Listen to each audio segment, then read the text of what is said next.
वालेकुम गाइस, कैसे हैं आप सभी लोग। उम्मीद करता हूँ आप सब खैरियत से होंगे।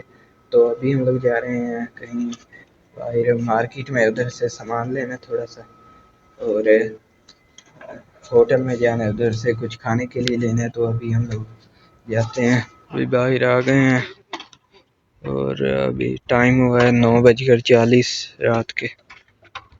तो अभी जाते हैं, वो सामने हमारी गाड़ी खड़ी है, तो अभी जाते हैं।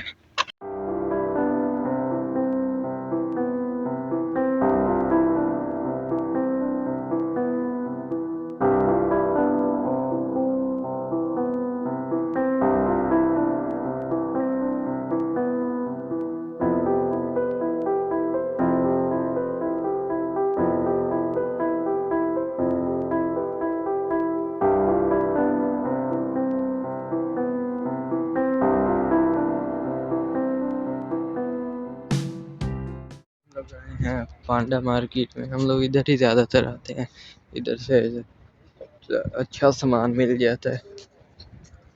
अभी हम लोग अंदर आ गए। ये एंट्री पर ही इतनी सारी चॉकलेट पड़ी है ऑफर वाली, ये भी सारी 29 रियाल।